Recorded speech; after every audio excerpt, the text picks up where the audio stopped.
help us out. All right, we're gonna meet your baby Anything else soon. you can do for me before the provider comes in?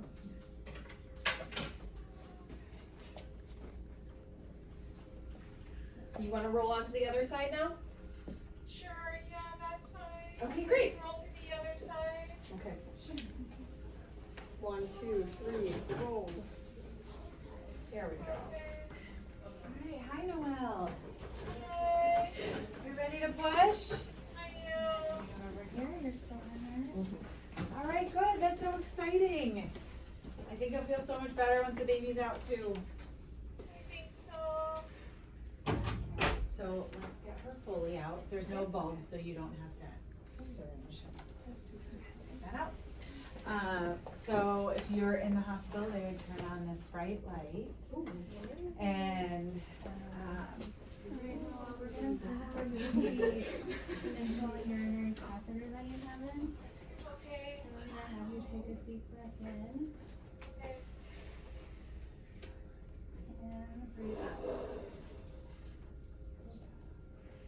Alright, the other thing that you might see is that there are these stirrups that come up from the bed on each side, and then the bottom of the bed actually comes all the way off. And the provider, so that you can leave it, we're not gonna do it. But thank you. So that the provider can stand close. I don't do that in my clinical practice because it's really for provider comfort rather than patient comfort.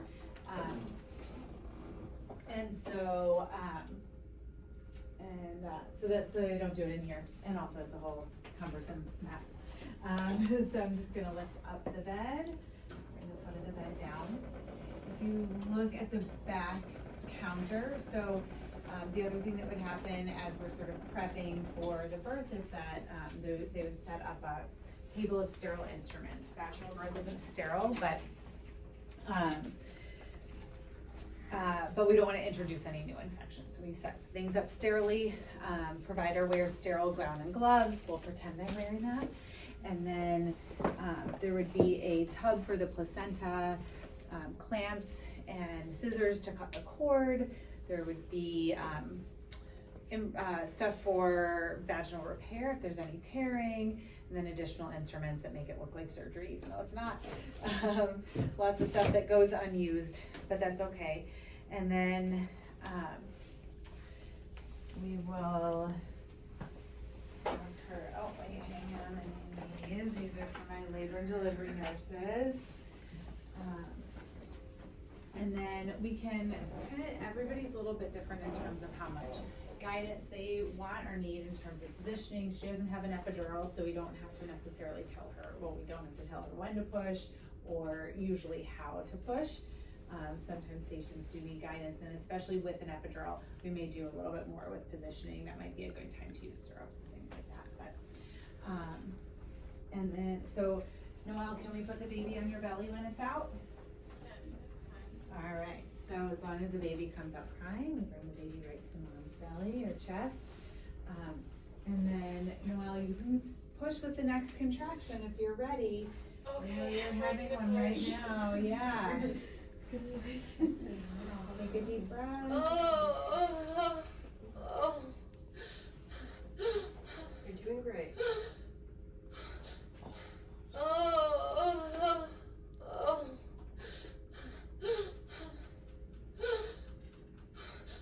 Nice deep breath. Doing great.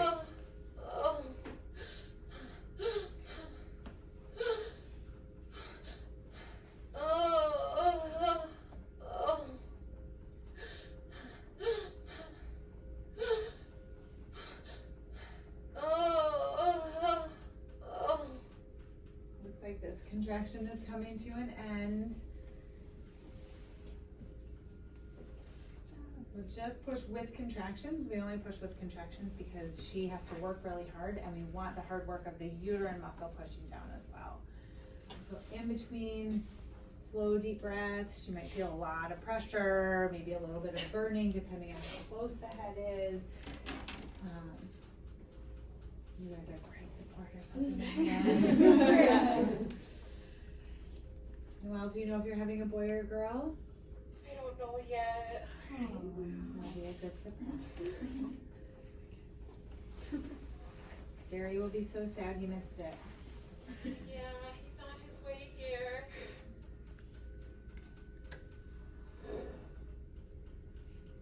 Good, go ahead, take some deep breaths, rest, give her a cool washcloth, and sips of water.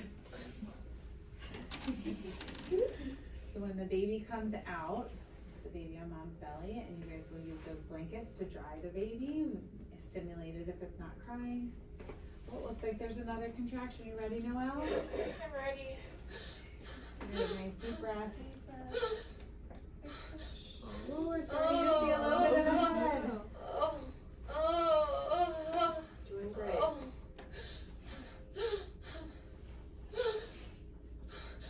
Amazing, Noelle. The baby's coming. Keep going. You're doing great. Push through all that pressure.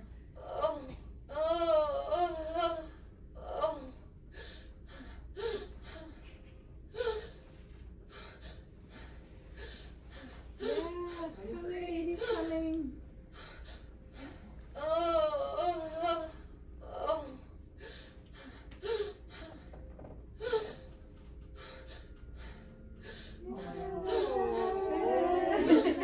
I would not pull, but I have to in here. One more big push, Noelle. You've got it. Oh, All right, here comes the baby. Happy birthday. Congratulations. What is it? I would not put my hand all the way up there. This would be attached. Did it pull your girl? You did amazing. You guys can make it up with your player. It's a girl. Yay! All right, so once the baby's out, and the cord will be attached, we let the blood run from the placenta still, and let the cord pulse, because baby gets all that good oxygen and nutrient-rich blood still for a couple of minutes, and then we would clamp the cord and cut the cord. And she can hold the baby. And so the uterus is full of baby and fluid, and when the baby comes out, the uterus clamps down really quickly to about the size of a cantaloupe. And as it does that, the muscle fibers pull together, breaking the capillaries that hold the placenta to the wall of the uterus. So the placenta comes away from the uterine wall, and we might see the cord get a little bit longer. We might see a little gush of blood. She might feel a little bit crampy, and then she would push the placenta out. Again, I would not pull. There is our placenta. So this is really what it looks like. It would be thicker and darker red. And what we would do is we want to examine the placenta and make sure that it doesn't look like any of these little lobes are left behind, because if anything is left behind, it can cause extra bleeding and stop the uterus from clamping down to stop the bleeding. So now we have our two patients. What do we assess? What do we assess for baby? Breathing, crying. Their temperature, Mhm. skin. Yep. Just like any abnormalities of maybe like clots, anything like that. Just So in this, so this initial assessment, we want like all those kind of vital signs, APGAR score, right? And then we will do a more thorough assessment where we're looking, really doing kind of an overview of making sure all the parts are where they're supposed to be and doing the things that they're supposed to do. What about for mom? What do we assess for mom? Bleeding, vitals. Yeah, we expect up to 500 milliliters of blood for vaginal birth.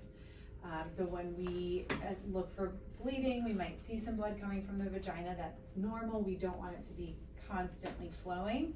We don't want any large clots.